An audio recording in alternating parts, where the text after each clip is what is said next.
Oh, right.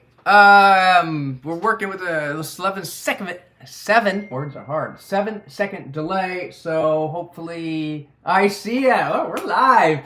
Coffee and cookies. Welcome back to another exciting episode. I am James. I am Terry. Let me turn on my live video. It took us, I think this might be a record. It's only 20 minutes behind, but we're getting to this. We're going to be ready we're going to be ready for a special guest, not so distant future. Yeah, I think by the time we have a guest, we can get this down to like 0. I mean, we'll hopefully start at the time we say we're going to start, but we only promoted it to a small amount of people. Yeah, hopefully everything's working fine. I see this live stream there. Let's talk about, well, it should be obvious. Well, it may not be. Do people know who this guy is? Oh, that's that actor that was in the Narcos series. No, but he played this guy. Who's this guy, Terry? Pablo Escobar, the man himself, the legend. Pablo. Pablo's kind of a legend, I guess, is the biggest thing. I mean, he was been featured in a couple movies, or at least Narcos for sure. And he really was the kingpin of cocaine. If you ever saw Scarface, it wasn't about him, but the idea of one person sort of bringing drugs into America. In fact, was Scarface after? No, was before Pablo? Yeah, Scarface was after. Well, I think it was in the height of Pablo. So Scarface was in the early 90s when cocaine was just starting to come into Miami and Florida area. And that's one of the main entryway into America for all the Colombia cocaine. So for those who don't know, Pablo is kind of like the OG of drug smuggler. When you Google drug smuggler, his name usually comes up as the top. And it's just, we're going to go through a lot of his history. There's just a lot of fascinating thing about this cat. If you take the whole killing innocent people aside, he lived a pretty fascinating life. And we're looking forward to getting into it. Yeah, you know what? That's the thing. You look at this guy, does not seem like a ruthless murderer. I mean, then again, do most dictators, I suppose. I mean, you look at Kim Jong, he looks like, he's like a little teddy bear. Yeah. So, so that part, if you took that out, you'd think, wow, cool guy. But when you hear about, the things he did, man, you think, oh, man, why do you gotta do that? Can't you be a drug kingpin without being a murderer? So, we're going to talk about his early life, drug smuggling, and how he just changed the cocaine. Basically, I mean, as a businessman, one of the most successful ever, I guess, although he died kind of early because of that. He got into politics and was even elected, so that was pretty cool.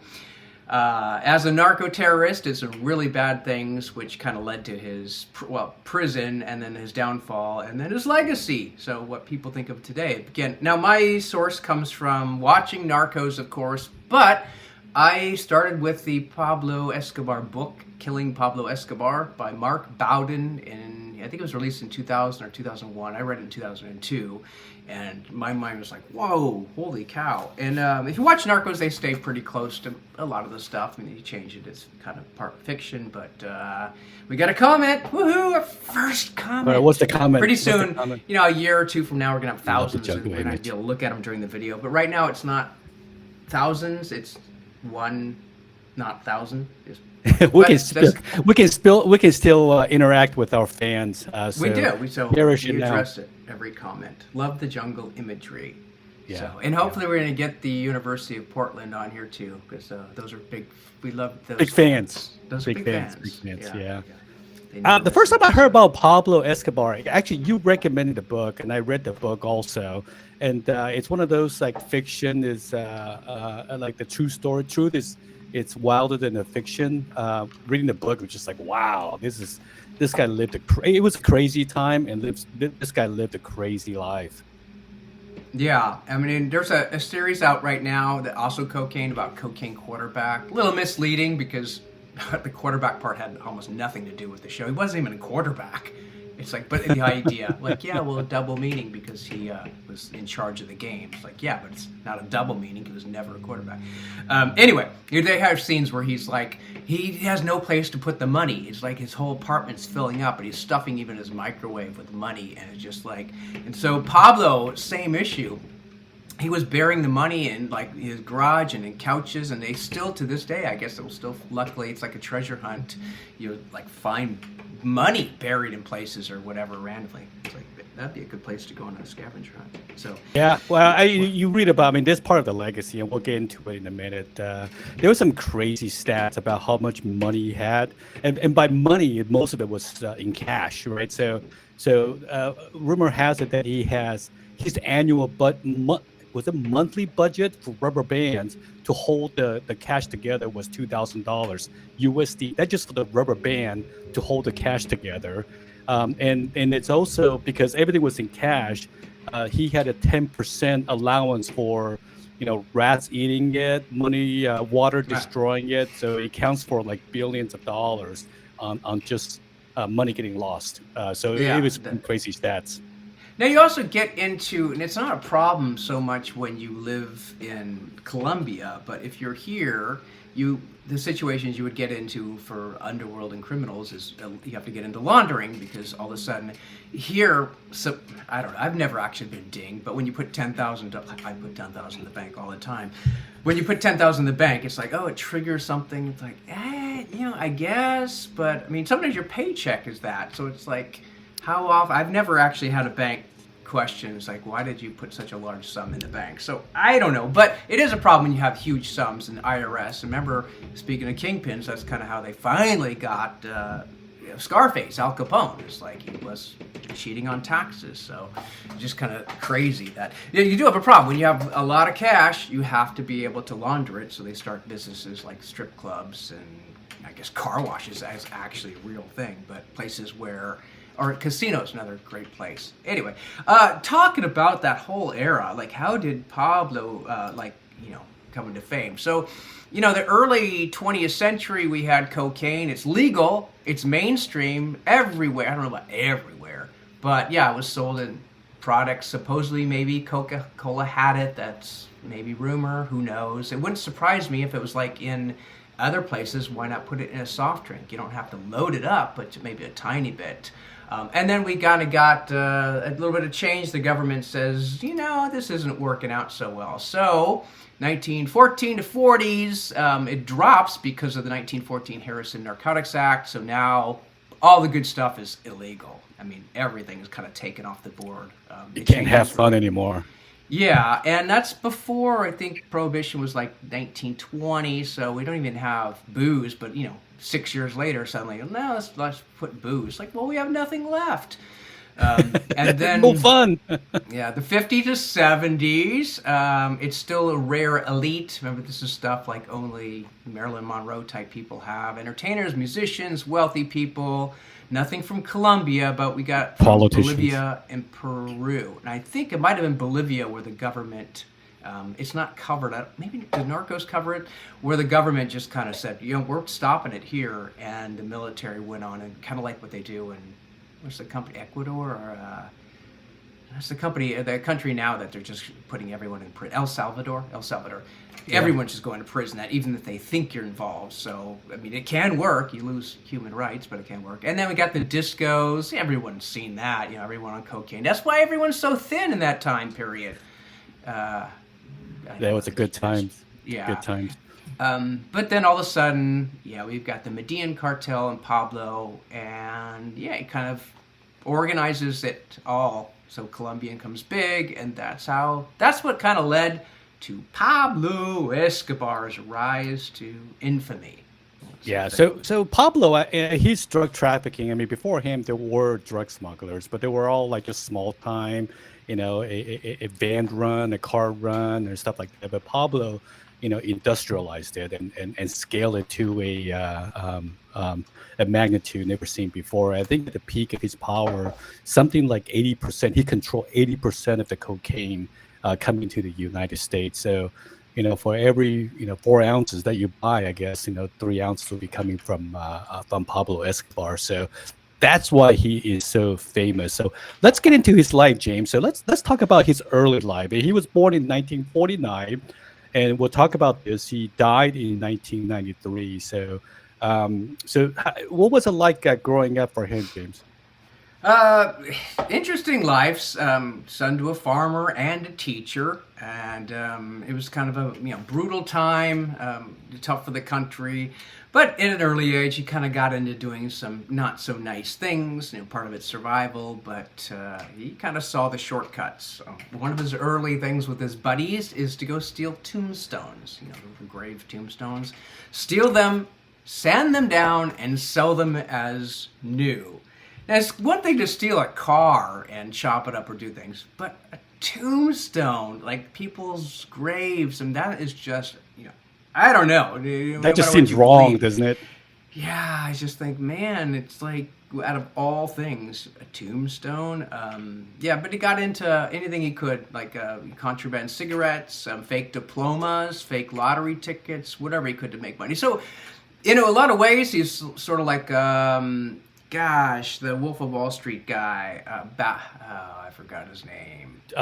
Jordan Belfort. Jordan Belfort. Yeah, he was like, that's another really good book, The Wolf of Wall Street, the book that the movie is based on. And he wrote it himself, so probably a little bit fabricated.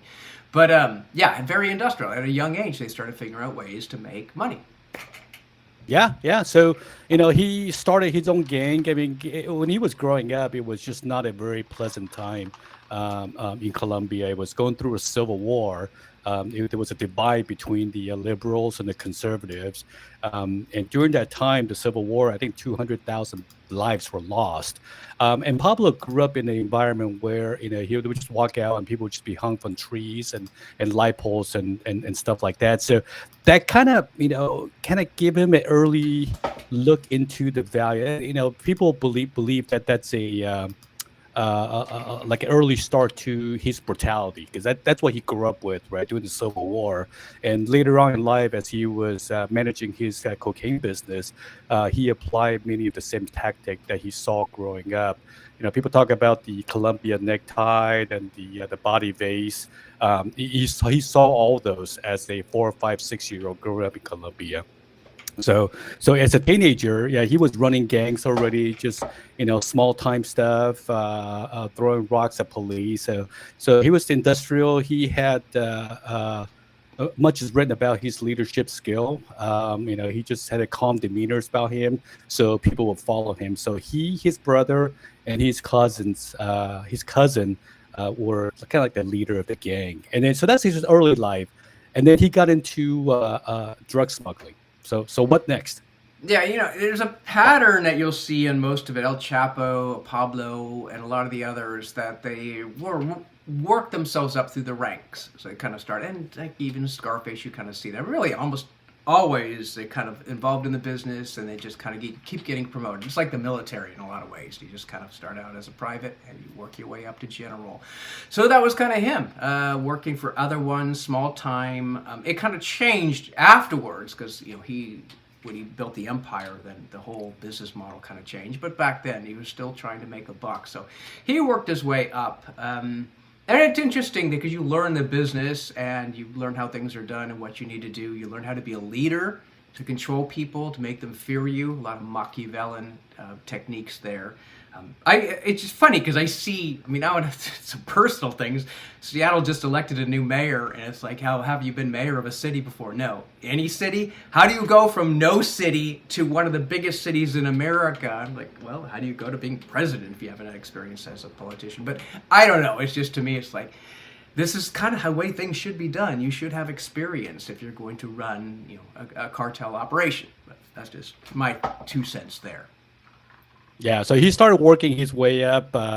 He started working with a guy named the Cucaracha, which is translates to the cockroach, which was another a big time drug smuggler. Big time, not Pablo big, but it was big time at that time. And Pablo worked for him, and he was driving coca leaves from, I think, Peru all the way to Medellin to get it processed. So he was making a lot of money doing this, right? It was just a lot of, crazy antics. It was still early days, and he was processing them and smuggling to the United States. And there were some pretty creative ways about how he smuggled drugs into the United States. And some of the examples, like he made a submarine.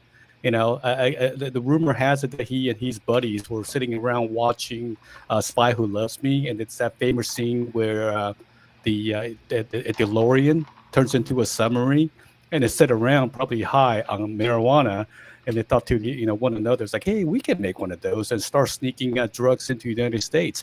So there was some crazy ideas on how to smuggle cocaine into the border. Yeah, and really, that's stuff the book really covers really well. So if you want like the fascinating details, it's in the book. I think Narcos. It's been a while since I watched it, but I think they covered a little bit. There's a scene where they're driving a truck, and the police stop the truck and they search the truck. And now there's a point where you're hiding drugs, especially if you're going to get them into America. You have to, but if you're transporting them in one of these countries, usually at some point didn't have to hide it all. You just basically either just walks right in. Yeah, you bribe them. At some point, you were needing to bribe people, or the other part where they just had a fear of you. It's like, okay, well, we know who you are. We're not going to die because you could stop at that one time, but then you and your family are going to be off. So yeah, it was like at some point didn't even have to hide it anymore. It's like we're driving the cocaine here. And no one's going to stop us. Let us through. So he was making a lot of money at this time, and there's a house that he built called the Hacienda Nápoles. It's supposed to be a huge, grand house. I mean, he was making a lot of money at this point, but not as much as later on, as we'll go into. But this house is just crazy. He has his own zoo. He imported hippos, giraffes. And here's a photo of it. So it has its own soccer pitch, and it's just a very grand place to be. And he and his pals would just like ride around in motorcycles and play soccer and just have a grand old time. I mean, again, he just seems like a fun guy to hang out with. Right? I mean, if I could do this without getting killed, he just seems like a fun guy. I mean, yeah, you look at. You look at him, he doesn't seem so. He seems like a kind of happy, jolly fellow. There's videos of him driving around with the little three-wheeler ATVs, and they look like they're having a blast. So that's like one of those famous clips they have of him, and it's kind of really interesting. He seemed like he was kind of a jovial little dude. Yeah, fun dude, yeah. So this house, Hacienda Nápoles, it's now an amusement park, a theme park. I've never been to Colombia. I'd like to go there one day, and this will be a fun place to visit. And you just showed the picture earlier. To get into the theme park, there's this gate. It looks like Jurassic Park. I guess it is kind of a wild west, right? You never know what you're going to get when you walked in. So when to the truly wild adventure or something like that. Yeah, is that what he's? Yeah, you studied well, Spanish. I don't know what Vera something with truth, adventure, and why Salvaje is wild, but yeah, wild adventure park. Okay. Yeah, something about rich people. Why do they want to have their own zoos? You hear about Michael Jackson having his own zoo, Mike Tyson having his own zoo. So Pablo wanted his own zoos, and he was sneaking in hippos, which the created hippos a is an demographic problem. Yeah, that became kind of an ecological thing because like they got out or afterwards after the downfall. Now you've got hippos that can mate. The numbers didn't skyrocket. I think there's maybe a few dozen or something. It's pretty low. And the local like ranger, whatever, they've sterilized them all, so they're not going to keep reproducing there. It's just you can't really disrupt it. But I think it goes back. I mean, remember the Romans were always bringing in any animals that they discovered in the known world, and like, okay, let's have them mainly fight and kill each other. But people are fascinated with wild animals. At least he was smart enough. I don't think he got into like chimpanzees and orangutan because they will rip your face off. So hippos are dangerous. Oh, yeah. Hippos supposedly is one of the most dangerous animal on earth. I mean, people think about lions and tigers as being most dangerous. Hippos supposedly kill more people as a wild animal than any other animal in Africa. So that means they're big, they're angry, they're territorial. And there's one that's very dangerous. It's a bird. It's like the most dangerous is a bird. Looks kind of like an ostrich emu type thing. It's got these legs that will just like when it claws you, just tear you right open. So weird. Yeah, I mean, a bird. People think of hippo as this cute little animal, man. They will mess you up. Yep, yeah. So anyway, he wanted one, and so he got it. Yeah, he was rich enough to kind of have everything within like the limits. I mean, he kind of had to stay in Colombia for the most part. At some point, could never go to America. But you're kind of like, you can't really do everything you want. I mean, we had Elon, who's eventually maybe going to be a trillionaire, and he couldn't even like bully the government. He had his match to someone that had like a fraction of the money he had. So money doesn't always get you, but for his bringing in toys and bringing in things, it's like, yeah, that's the good life. We had a comment. We address all comments, but Adam said, "Burying money, the new investment strategy." Yeah, I don't know about that, but it's not good for inflation. Yeah, although sometimes when the market goes the wrong way, they think, man, if I had my money buried, I would save so much. So moving on, Pablo started to obviously face a lot of problems with the government trying to shut him down. This is still kind of new, and Colombia said, we don't want a bunch of criminals running things. So it led to an interesting era to where you really got a sense of what he called plata o plomo, where literally translates to silver money versus lead, which is bullets. So basically, lead money versus bullets. In short, take the bribe we give you or take the bullets we're going to kill you with. So your choice. So politicians would get approached by one of Pablo's like kind of agents and Sicarios. I want to give you like $100,000 and you need to vote this way on this issue. And if they said no, okay, so then they just killed them. Car bomb or shooting or motorcycles coming by your car. And so it was a kind of an interesting situation because in America, that's not really a big thing. I know, what was that show, Lioness? Oh no, the Colombians control all this. Like, yeah, I think that's Hollywood. And who knows? I mean, remember the mafia had more control than people realized. But I hear, in fact, there's a reason Pablo wanted the government controlled, because he did not want a law saying Colombia would extradite their criminals to America if America asked for them. Because he knew in America, I'm not bribing anyone, I'm going to jail. And we just saw it happen with El Chapo. Once you come here, you're in jail for as long as our government says you're in jail for. Yeah, we might do an episode on El Chapo, who's also another fascinating drug lord. So at this point, Pablo went from a small-time drug smuggler to now getting a lot more visibility, right? So, he was now becoming on the government's radar as being a big-time narco. Pablo, Pablo was interesting because in all my readings he has this dual personality. I mean, he grew up very poor, very dangerous. So he always wanted to help the poor. And then as he started accumulating all this money and fame and stuff like that, he wanted more influence. So he started running for politics. And it's unclear to me if he was doing it, running for politics as a way to help the poor and transform the country, or he was doing it because he wants immunity from extradition, right? So around this time, he ran for a congressman. As kind of like an alternative, as a backup. And I think this was around 1982. And he ran for it and he won by a landslide.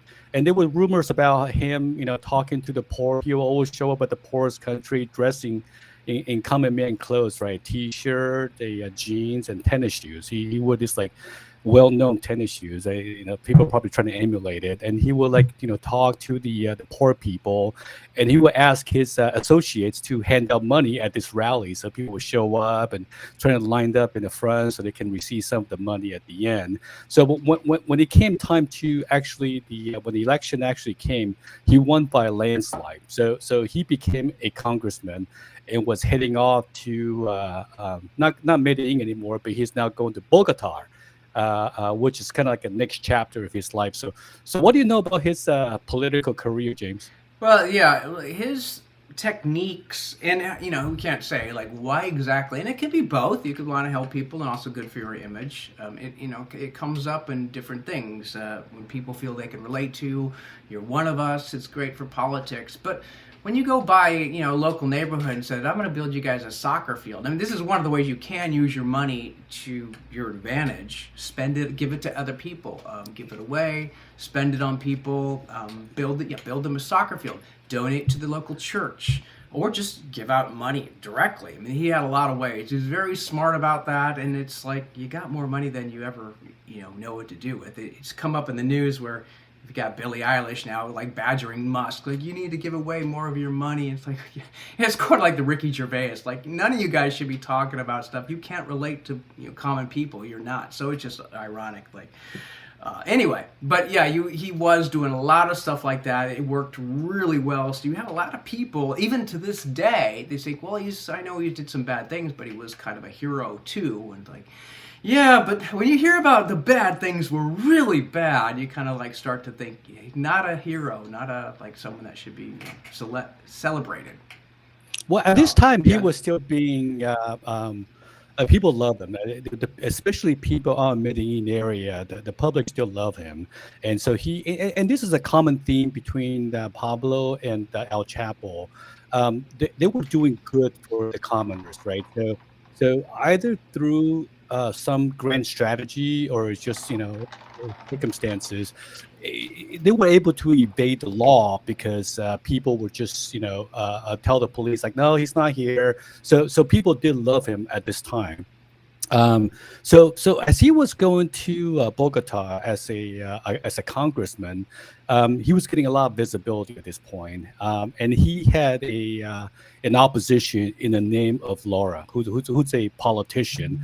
Rodrigo Laura. Is a minister of justice. Yeah, it sounds like a big deal, right?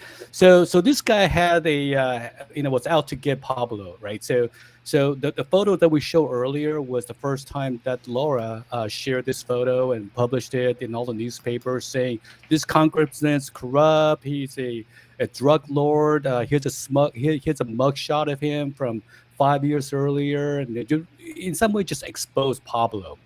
And Pablo this is a very brave thing to do. I mean, I don't know if the guy really knew what he was taking on or how ruthless Pablo was going to be, or maybe just thought he was protected because he was a congressman. The government, yeah, he was good. I think Pablo. I mean, at this time he was known to be a ruthless leader, right? But as we would go into later, right, he became a lot more ruthless at a later time. So this is kind of like the beginning of the cartel war between Pablo and the government, almost a civil war. So this Laura guy started, bad mouthing Pablo, giving him bad press, and then went back and forth. And what happens next, James? Well, yeah. So he essentially got Pablo kicked out of Congress. They said, "Oh, this was dumb. This guy does not belong here. He is a criminal." And so Laura gets assassinated. If I remember, was that the one in the motorcycles came by? Motorcycle. There's actually a name for it where people were just riding motorcycles up next to a car and just rain terror on the car. Yeah, that's what happened. That's how Laura died. Yeah, and that was kind of a big thing. Again, a lot of the people thought. Well, there was also a thing. Even though, when you start killing politicians, I think you start losing favor with the public. But you also had this Colombian thing, the cocaine issue, that was kind of America's problem, not Colombia's problem. I mean, Colombia, if anything, we're bringing all this money in from America, like the bad guys and the decadent country that everyone's rich and they can afford it, and kind of seen as like, what's the harm? I mean, he's taking all their money and bringing it here, and they're the ones, overdosing. So he can still be kind of thought of as a hero, even with, well, now you get into assassinations, which are kind of weakening, but it led to his kind of brave or bravado to where he got into becoming what do you call a narco-terrorist. Yeah. I think he's becoming more, more brave or crazy at this point. So Laura was the first assassination of a political figure, and subsequently, there were stories about him assassinating judges, lawyers, small-time, newspaper people who were printing bad press about him, right? So things were starting to escalate, starting to go crazy.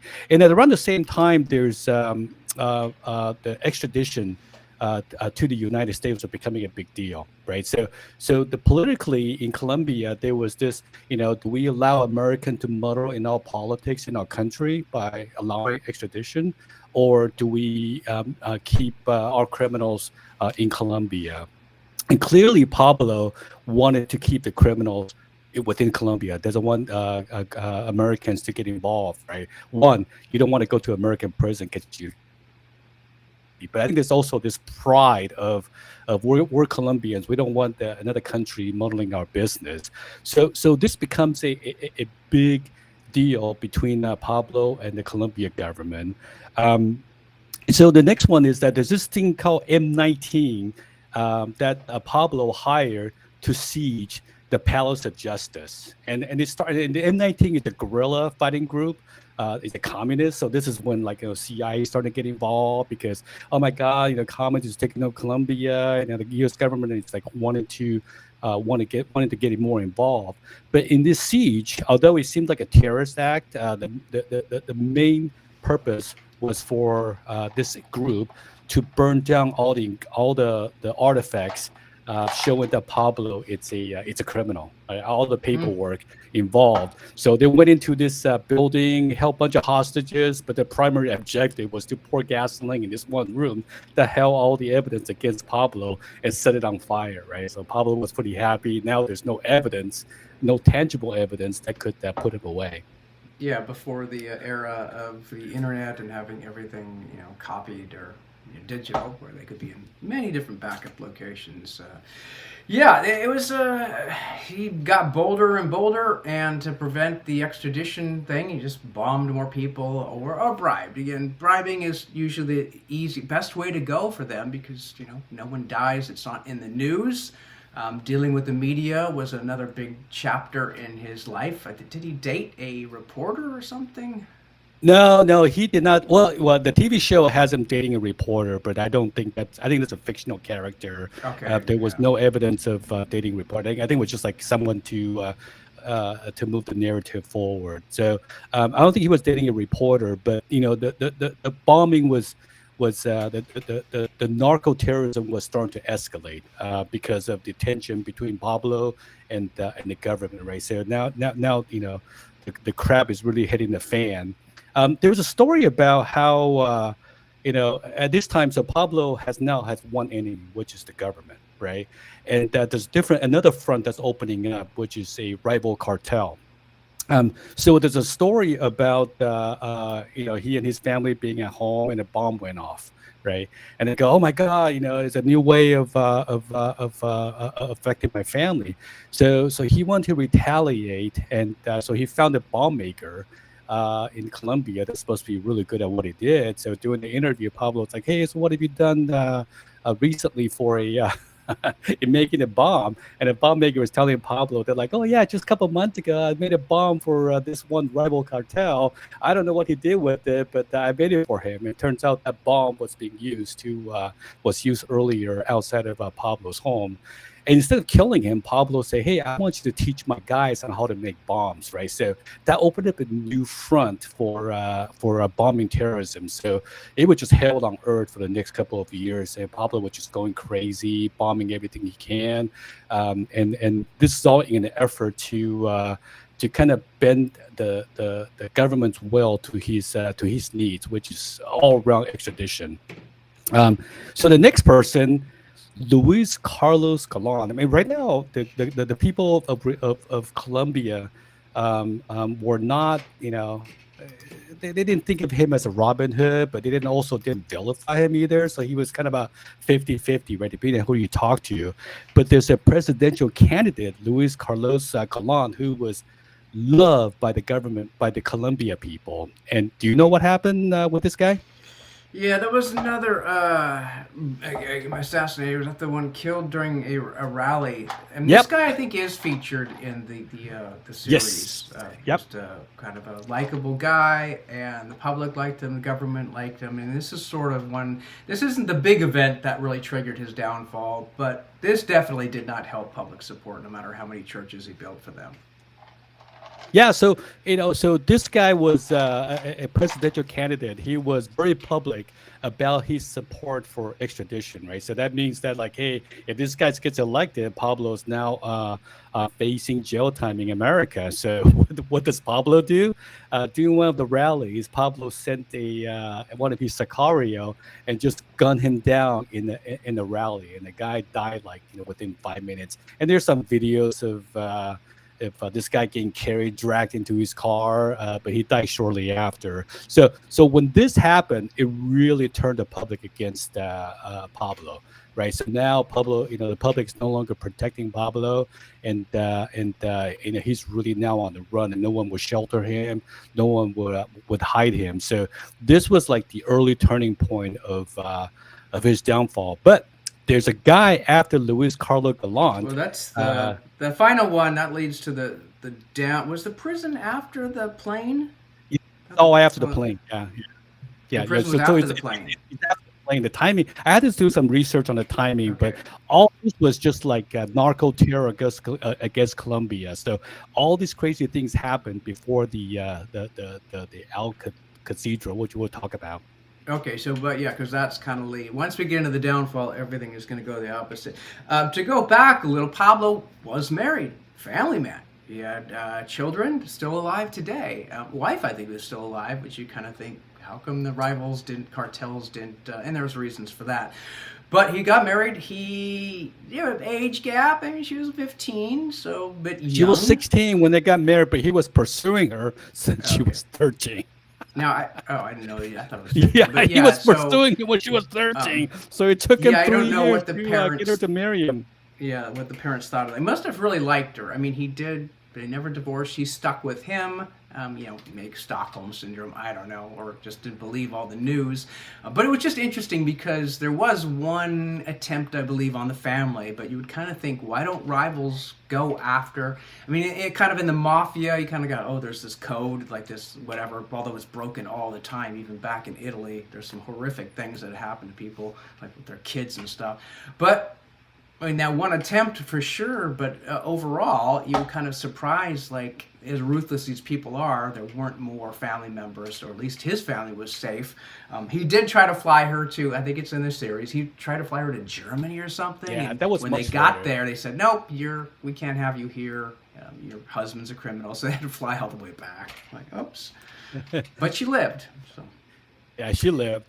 So after the presidential candidate, the beloved presidential candidate, was gunned down, there's a guy who was kind of like a successor, and this guy was also equally a proponent of extradition, right? So do you want to talk about this? The Avianca Flight 203.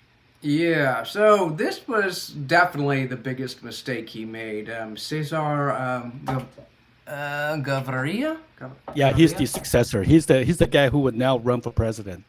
So Pablo wants him out of the picture.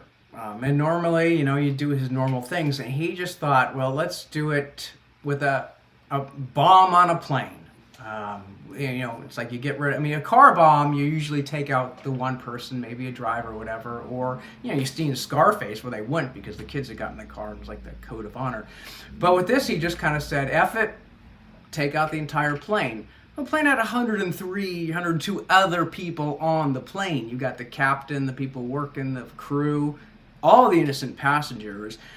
So the idea they just did not care about all these strangers. It's like, you don't know, normally when you hear about, even today, like the drug people or the gangs taking out other gangs, like, well, they're in the game. They kind of sign up for the risks. But now when you take out innocents, it's like these people were not part of the game. They were just getting on a flight. So definitely terrorism at its worst. But I think he had 2 people go on the plane. One, I think, knew about it, and the other one just thought, it's going to go off later or whatever. He didn't, how stupid you have to be. But anyway, I don't know if either believed they were actually going to be. Oh, no, one guy got off the plane. So they get on, 2 guys get on, like kind of leave the bomb under the seat, whatever. And one guy says, I changed my mind. I'm not going to fly, and gets off the plane. Back then, airline regulations weren't quite what they are today. The other guy just thinks, it's going to go off later. Well, no, it went off in flight. So yeah, 103 innocent people. Pretty much, yeah. I would think everybody. Maybe the one guy that didn't know what he was doing is not so innocent, but everybody else. That got the U.S. involved. I think Bush I was think there were president at the two time. Americans who were on this plane, right? Yeah, So, or three. Yeah, eh, 103 Americans. But is it three? yeah, that was huge because now it's personal. Now you just killed American citizens Yeah. in your game for absolutely no reason. It's like it didn't have to be this way. But also, bombing a plane looks bad for everybody. Um, yeah, that was a massive mistake. It's like, what goes on? I mean, he does not look like the kind of guy that just murders. But remember, the same guy had he kidnapped someone years earlier and got a big ransom, and they said, okay, they paid the money. I just killed the guy anyway. It's like, oh, man, you have no code, no There was rules. a lot of craziness that was happening. So let me ask you this, right? As I'm reading all the stories, I mean, do you get a sense that he was just a brilliant, like, strategist, like he thinks this whole thing through, or is he just sitting here and go like, okay, okay, guys, all right, hear me out. We don't like this guy, right? He's got to go, right? Um, why don't we try the motorcycle thing again? Nah, that's a little old, right? Hey, guys, I got an idea. Hear me out. How about let's bomb the plane? It just seems like a lot of these things are just ad hoc and not a grand strategy. I mean, what do you think? Do you think he's just like a I bunch of think people sitting it's the around thing with reacting? Yeah, it's with most people that get power. They just have this diluted sense of invulnerability, and that you can do anything. It happens with almost all dictators. Like in some, they're just basically fed. People are too scared to even feed them. I think with Russia and Ukraine, the guy at the top doesn't even get fed real information. The generals say, "Oh, yeah, we're doing great. We're winning the war and whatever." So you actually don't hear the information, or you just don't believe it. I think with Pablo, we just kind of feel I can do anything now. I'm invincible. Just like I don't care. And you see this. I mean, even towards the end of World War II, the decisions Adolf was making, it's like the generals are saying, "No, we're going to lose everybody." They wouldn't retreat. Like the Battle of Stalingrad. It's like if we stay 90,000, we're going to lose 90,000 troops. Like I don't care. We're going to win this battle. Really? You're surrounded. Now, no one is retreating. Out of 90,000, 4 people survived, reportedly, or 4 people ever went home. Anyone that lived and surrendered got sent to Siberia. So he just went to his head. I think making really stupid decisions, but that's why we kind of tend to like not go with dictators when we can. Yeah, yeah. Okay, so with this bombing thing, it didn't go so well for him, right? It got a lot of press. America now all of a sudden knows about this. At the time, I think it must have still been 1982. That was still Ronald Reagan at the helm, and there was like a whole Yeah. tear, war on drugs, this, that, or the other, right? So so the tension between Escobar and Colombian governments escalating at this point, right? So Escobar wanted to negotiate his term of surrender, and he was just reigning, just terror on earth, right? Things it's just a war zone in Colombia at this point.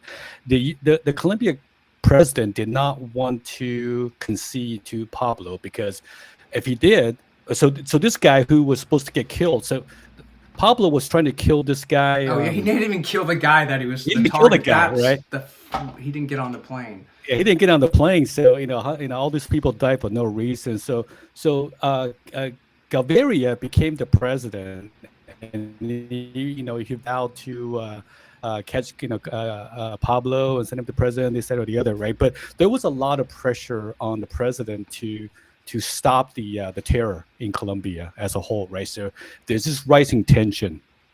At some point, the pressure was so great. It was like the whole press, like the kidnapping of ex-president's daughter. I won't go into that's like a whole other story, right? But the pressure was so great that the president had to settle with Pablo, right? And then and the settlement is that Pablo was himself in under condition that he would not be sent to American prison, which the president of Colombia agreed. One and two, he will build his own prison. Now, this story is wild, James. So Yeah, this is one. Pablo Yeah, turned the book himself is in. going to give you more. Like 1 second, we address all comments. Leslie had said about a new investment strategy for bearing money. We're going to agree to disagree on that one.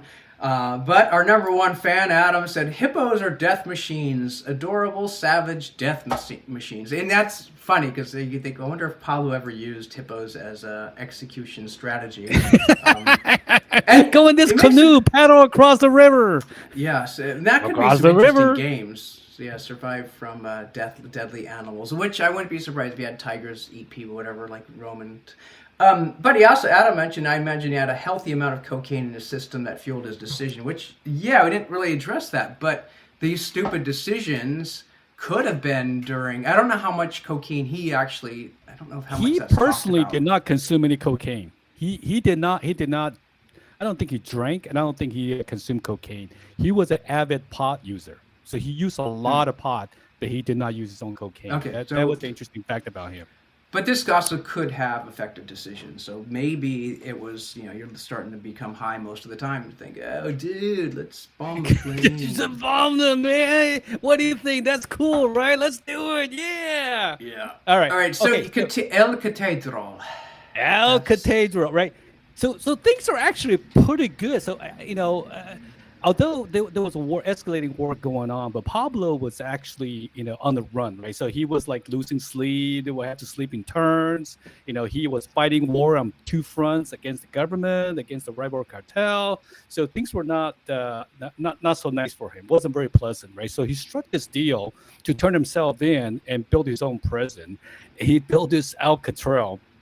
This place, I mean, this is where I kind of like, this guy would be fun to hang out with, right? This place was awesome, and the life was awesome.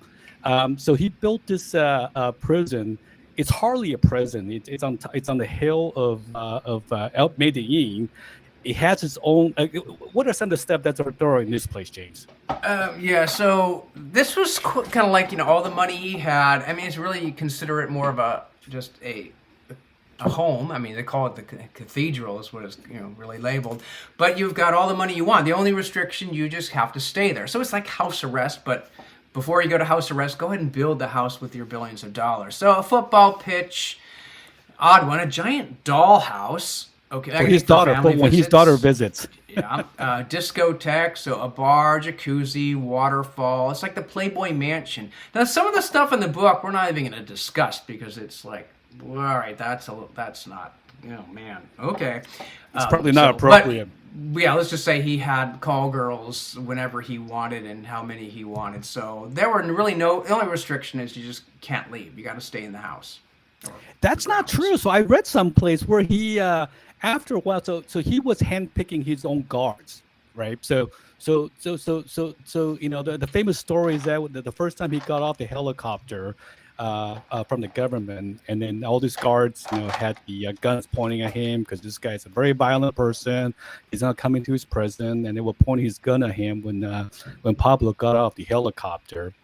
And Pablo said, "Hey, man, put the gun down." And then everybody lowered their gun because, the boss is in town, right? So he had a free reign. He had his own truck for the occasional night on the town. So they were going to it wasn't bars. supposed to. Yes, he wasn't supposed to, but he bribed them, right? That's why he didn't go to America. He has all these luxuries. Yeah, this was a interesting time because you just think, man, your own. I mean, there's some club-fed prisons where they're pretty nice. They don't even have gates or towers. It's just like you just don't leave because you don't want your time to be lengthened, to lose those privileges. Yeah, it's just like that part is pretty amazing. But he started to grow worried that because it looked bad when people started finding out about it, and there's this fear that the government is going to come in and say, nope, this isn't working out. You got to go to a real prison, or the rival gangs were going to come track him down there and attack with a small army. So he was getting paranoid, not unsurprisingly. He was getting paranoid. So what happened was, there were some crazy things that happened, right? So I think in 92 or 93, before the 94 World Cup, he flew in the national team of Colombia so they can have a informal, a friendly match, right? I mean, that just seems like video. I think there's pictures of video of that. Again, we don't have that picture, but yeah, you got him just joyfully running around, and he fancied himself a decent, football player. So Yeah, well, can you imagine? They're probably letting him score, right? And running half speed compared to him, just like, oh, hey, El Patron, El Yeah, Patron, I'm telling people, don't let me win. Okay, boss. No, no, seriously, don't let me win. Okay, I'm gonna do my best. okay, No. oh, I tripped again. But it just seems like an ultimate place, right? So he went from on a hiding all the time, running away from the law. Now he's in this prison that has a jacuzzi, a gym, all his buddies, all the entertainment that he wants. He has a private chef. He can go into town from time to time when he wants to. And he was still running his business from inside the prison, right? So he knew that his communication was going to be monitored. So he had his own his own fleet of pigeons that he can send message back and forth, so he can continue to run his. And it seems like a great place to be. I mean, what would you do? I mean, it seems like an ultimate bachelor's pad. Yeah, I don't see any downside for him aside from yeah, people know where he's at all times, and for a drug lord, that it's not always a good thing. Try to protect it as well as you can. Supposedly, he even had an execution of one of his enemies done. I don't know if that was the pool thing. I won't get into details, but there was a bag and a Those pool, and it what was there pretty was, bad. I don't know how it was executed, right? So things were going pretty well, and for him, right? So of all the magazines, Hustler magazine did an expose on his prison, right? So they show like, wow, this is great place. A drug lord is living a life. He's got discotheque. He's dancing. He's cooking. He's eating. He's running his own business. He has the best, television. Living a great life. I mean, if I was living in this place, having this type of life, I don't know what I do. I probably fly in like, hey, I'm going to have my own Super Bowl. And I'm going to fly in, Patrick Mahomes. I'm going to have it. I'm just going to play like Xbox, right, and have my own Super Bowl Yeah, in if my they my own had better place. video games. I mean, he probably had Nintendo. I think they had Nintendo or Atari. I'm sure he had Atari out there. Yeah, he In has fact, like you look through the Froggers and pictures. whatnot. Yeah, I mean, Yeah, it's it's just a insane. great life. So what happened was when when the president of Colombia got a hold of this magazine. Can you imagine somebody dropping off a copy of Hustler on the Mm. president's Oh, you got desk to and go, read this. "You got to read this." Sure, sure, I'll read it. Did you get Let's the read it for article the yet? article. Yeah, I got what page that's on. Yeah, he loved like being kind of in the news as long as it was positive. So if you wrote a story that was like maybe neutral or maybe positive or flattering, he loved that. Maybe you get sent $1 million for that. I don't know. But there were journalists that just didn't do that, put the negative story, and a lot of them died from that. A cartoonist, a political cartoonist, you had to be really careful on how you portrayed him. I mean, he was a little pudgy, go too far, and you'll find a few bullets with your head Exaggerate a run little over. belly. So, I mean, what would you do if you were in that position? Someone come up to you and goes, Pablo or Plomo, would you take the gold or would you, well, you got stick to to your look at it. integrity? It's like I think a lot of people would rationalize, well, even if I'm a hero, I can't put my family's life in jeopardy because I want to stand up for my beliefs. So I think most people, will never know how many, but most people, especially the lower you are, you're a policeman, it's like, well, now my family's going to die if I don't do this. So yeah, I'm not going to risk their lives over my morality. And I think just that was kind of for most people, like just take the money because you know what's going to happen. And just Yeah, like say, yeah. I'll give more at church on Sunday or whatever. There you go. I mean, I'm not saying that I will personally take the gold, but I understand. I understand how somebody would, right? So, okay, so he's living this great life at this quote unquote prison. So the president of Colombia was getting pretty unhappy, right? It makes him look bad. I mean, what kind of country is this, right? It's the Yeah. insane in the asylum. Um, so he was getting pretty unhappy, and then the final straw was that as he continued from this prison, he executed two people. Apparently tortured. Also, it might be the pool. I don't know. And that was the last straw for the president. So the president says, "Okay, this got to stop. We got to put you in the regular prison." So that was the end of Alcatraz. And then, so what happens next, James? So yeah, he one day he just decides I'm leaving. Got his guys together and essentially just walks out and told the guards we're done here, and no one stopped him. He just kind of walked out and disappeared into the wind. Yeah. That was Well, the end of so that now he's on the prison. run again. So this is 90. This is probably like maybe 6 months before his end. So now he's on the run again, right? From not just the Colombia government, but now there's a new. So now I think there are three fronts that's chasing after him now: the Colombia government, the U.S. government, and there's a group called Las Los Pepes. Pepes. Yeah, this was sort of, I guess, his real downfall. But the government, U.S. government being involved, we were now helping. We are kind of on the sidelines. We weren't supposed to directly get involved, but providing all the technological solutions we could to help them. Anything we could do to help them, we were giving them. So I think that was the his downfall really was a technological kind of advancement or the latest tech at the time, which seems rudimentary today, but that's kind of what finally did him. He would have been done in anyway. He can't stay on the run forever. Although some, like even Chapo, did a long time. People have done many years, but I think he would have. But yeah, Los Pepes was kind of the group I think known for really hunting him down. The Cali cartel and everyone after him. So he just made, at this point, too many enemies. So all the money in the world wasn't helping him at this point. People just wanted him dead. And I think it also weakened his own gang when I mean, there's loyalty, but when you come loyalty to dictators, they're kind of like, at some point it starts to wane when you realize I can get paid from those people, or I'm not putting my family at risk.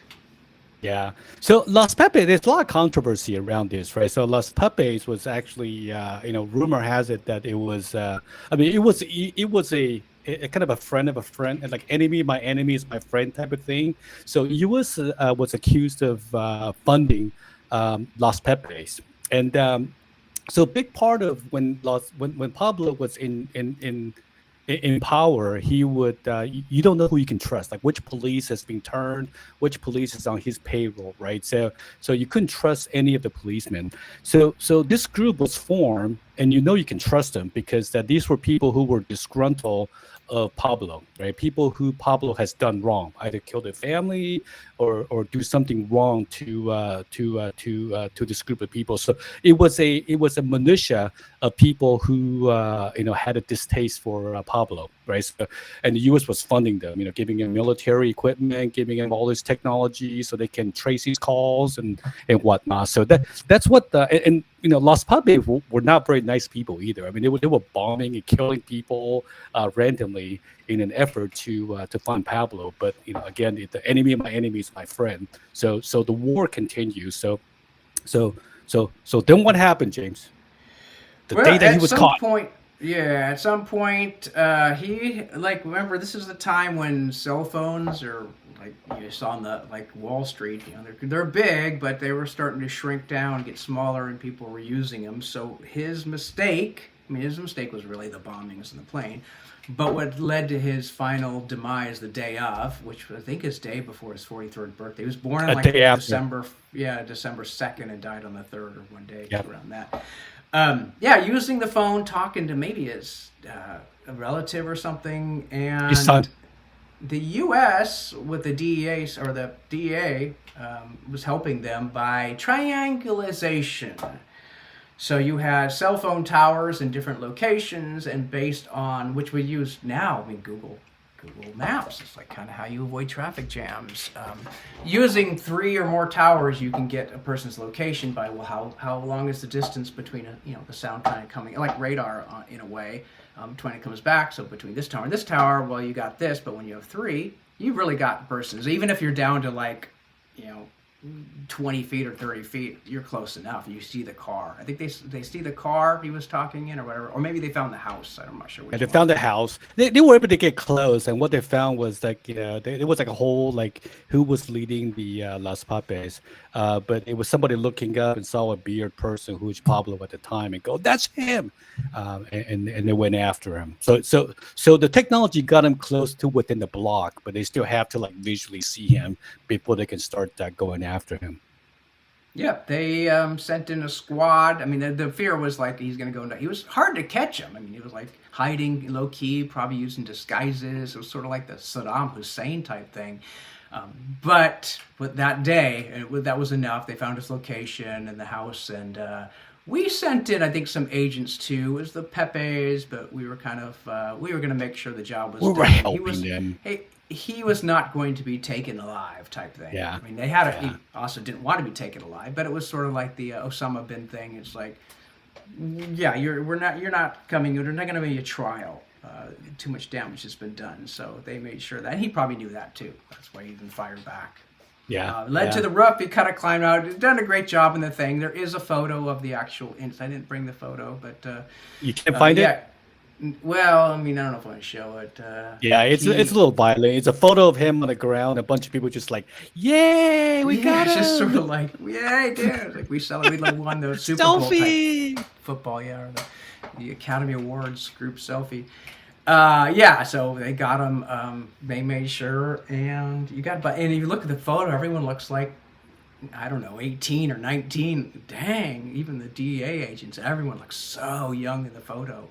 Yeah, And Pablo yeah, was like, well. again, he's like 43 or something like that, but Yeah, kind of he out was of older, I shape, think. lying there. And the end of a huge era. I don't think there'll ever be a singular cocaine drug lord like him again. I mean, there have been big names, but not like him. He's kind of changed the world of cocaine. Yeah, he's kind of like the face of drug pins. I mean, the El Chapo comes close, but we'll get to another episode on El Chapo. El Chapo comes close, but just the craziness of Pablo Escobar. I mean, you can't make this up, right? So it's like a novel. Yeah, His it life. literally has been.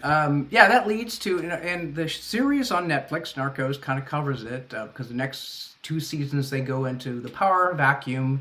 Everything is still controlled by Colombia, but the Medellin cartel, I think there's 2 brothers or something, but they kind of take over, and for a couple of years, it's them running it and keeping the cocaine hunger in America did not go away with Pablo. I mean, nothing changed as far as that was concerned. The demand is still higher than ever, so somebody was going to fill it, and Colombia took up that charge.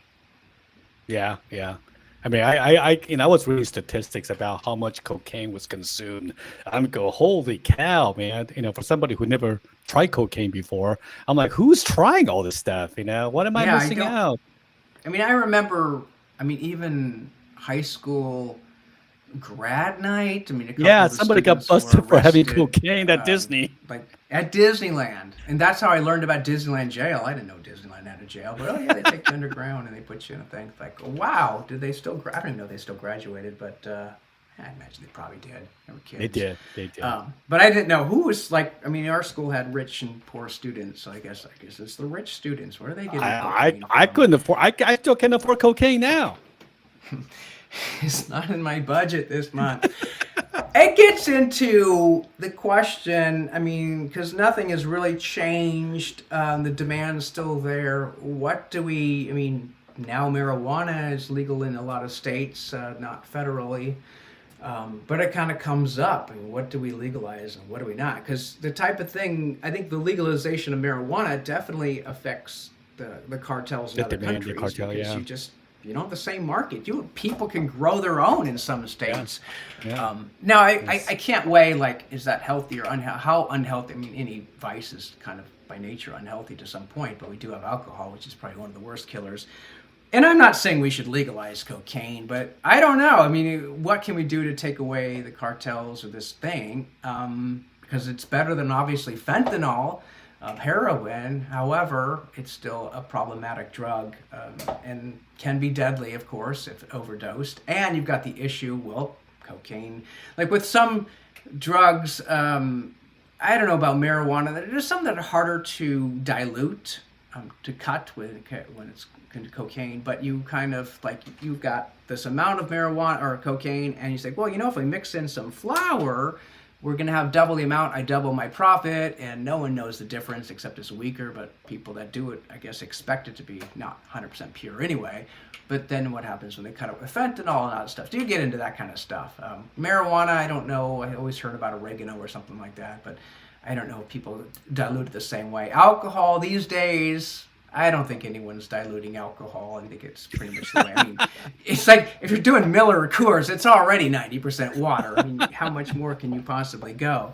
I mean, there's a whole thing about this like guy that in Landman, he's sober because he switched to Miller. He's like, I can't. I'm not. I was alcoholic. I can't drink anymore. I just have like Miller Lite or whatever, or Michelob, I think. And the guy's like, that's got alcohol. It's like, yeah, no. It's not. Yeah, interesting. Of all the drugs, I mean, take the alcohol aside, right? You take marijuana, at least for me, you take the marijuana, you take the crack, you fentanyl, heroin, and cocaine.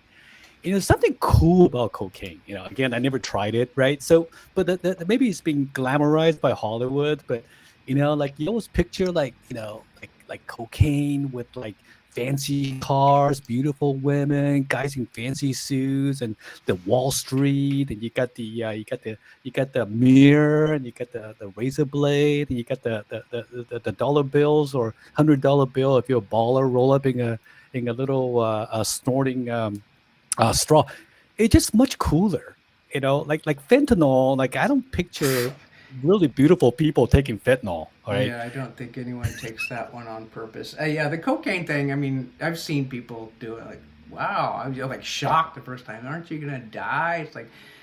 It's just kind of amazing. But for me, it's like, well, how long does it last? Like 20 minutes. Like 20 minutes. That's a lot of money for 20 minutes. I know. It's like I kind of like at least with like a good buzz, you can nurse that for a while. But I just thought that's expensive, man. It's like for me, it's the big dissuader is like I don't want to spend that kind of money for like 20 minutes and have to keep doing more and more. So I think like yeah, that's enough to like nah, I don't want to spend that kind of money. I remember like remember the most expensive thing was always the nitrous oxide or whatever. Yeah, that's expensive. It's only for 10 seconds. Especially if you buy like whipped cream, like I don't want to give kids ideas. If you're watching this, kids never do that. But like, man, $4 for like literally 10 seconds of enjoyment. Like, that gets expensive. Yeah, we used to have like we go into the kitchen and say like, shh, Jane, darn you! Like that was almost empty anyway. No, it wasn't. I don't do that. Yeah. Well, words around the campfire is almost empty. Yeah, the words around the campfire is that cocaine's making the comeback. I wouldn't know, but that's the word around the campfire. It's becoming trendy again. Maybe some of the commenters could let us know. Pitch in if you know what the good side, because for me it's like I don't know. I see the risk is just too high because I get addicted to candy. It's like oh man, what if I like this more than candy? It's like I want something gonna. I mean that's like, so $100 candy. I mean so somebody once said the person listening right. It's I mean if I learn I only have 6 months to live, I'm just gonna try every drug out there, right? Because I mean there's got to be something great about it. People are like losing their whole lives and losing everything they have. It's like there's got to be something spectacular, right? That I'm missing out on. And the only reason why I'm not doing it is because I'm like, well, okay, I'm going to live more than 6 months, so I don't want to like give everything up, right? But if I know I only have 6 months left, man, I'm trying them all. Yeah, my fear is like I'll do that, like heroin, and I think I skipped fentanyl, but all this stuff, and then the doctor says, "Oh, you made a mistake. That was somebody else's charge. You're gonna live." I spent all my money, and now my liver's failing, so I can't even buy a new liver. Like, thanks a lot, doc. All right, so we talked about Pablo. I go through all the things that he's done. I just go like, man, this is a guy's guy, right? I mean, the whole killing thing, believe me, I'm not condoning killing. That's not so good, right? But it's living like everyone's dream, every man's dream, right? He has his own, hang out with the celebrities, have all the parties, building his own prison. That just seems like a lot of fun to me. Yeah, it's like if you take away the ruthless murderers, you think, well, how bad was he in comparison, to other things? And I think the biggest argument then would be, well, a lot of people died from overdosing on cocaine, but that's kind of the fault of the demand, not the supply. That's not his fault. At some point, when do you focus on what can we do about reducing demand? Because I think that's the issue. And same thing with like we had with alcohol. Like at some point we have to give up on trying to fight the supply of it. So how do you reduce the demand or change it? Or I don't know. I don't have any answers to that. But like I said, Pablo was the 80s, and now it's 2025, and we're still needing to blow up boats trying to bring it here. Like another boat is going to take over. Even if you try to get rid of Venezuela, another country is going to fill the gap, the power vacuum. You can't take away supply as much as you need to address the demand for it. And whatever the answer is there, I don't know, but it seems to just lead to a lot of people dying that don't have to die, or people getting rich. At least with oil, you're funding sometimes the wrong people, but you're kind of getting something positive out of it. You're getting oil, which you drive your cars and build You can a lot of drive products. around. With cocaine, it's like, well, you're getting a good time, but what if you're not? It's a fuel for party. Yeah, I mean, Michael Che said on he's like, it's something when he's talking about the first Venezuelan boat, and he's like, like you may think it does that. These actions don't affect you, but you just wait till Friday night when you have no cocaine and you can't get supplier.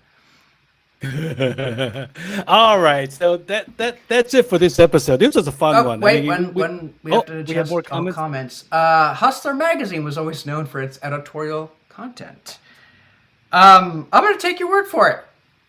Like I read Playboy for the articles. I don't even know if those are still printed. I remember Playboy was stopped, and then the daughter brought it back with no nudity, and then no one wanted it. So she had it. Well, we'll go topless. I mean, there's a whole. We could talk about that. That's a whole story. Hugh Hefner, another fascinating person. Quite another guy's guy, right? And Winter Quaalude's going to make a comeback. Yeah, and another thing that Jordan Belfort really covered in his book, the whole idea of Quaaludes, and that when used as designed, they actually were very helpful for people, but all people had to do was not fall asleep, like Freddy Krueger, don't fall asleep, and they suddenly got this side effect and that's the same thing with Ambien or something like that. Like so Ambien. Really, Ambien Quaaludes have come back. They're just called Ambien now. Yeah. A friend of mine tells me that Ambien's a great drug. Yeah, so I'm told. Talk about that. So, upcoming topics. What are we thinking? Obviously, in the comments are the place to leave ideas that we may not have thought of. We're talking about 80s movies ranked. I don't know how much other people like it, but we had the PABLO days, especially now that they're remaking some of them and kind of poorly done. We have a friend that traveled the world, kind of sold the home, did what a lot of people dream of. Sold his home and pretty much lived all around the world, like a world tour, which, we're not talking a few weeks, but a year or so. I mean, this was quite amazing. So we're probably going to do that. We have someone that was Miss Hawaii. A pageant. Beauty pageant. Yeah. I know another beauty pageant winner that hopefully we can get on the show that became a flight attendant, went from beauty pageant winner to stewardess comes to my mind, but flight attendant, and now is working on being a pilot, almost halfway to commercial license. So that is a pretty fascinating story. Beautiful person, very smart too, and getting married soon. So there's congratulations there. Or I even thought of a toy with all these new toys. We're talking about we may have to get new recording stuff for remote recording. I mean, it's nice when you have a studio, but remote. Although I think I got the microphones covered, 3 sets of DJ mics. But a Toy Story wish list for Christmas, so that's an option. Any other ideas that you got, Terry?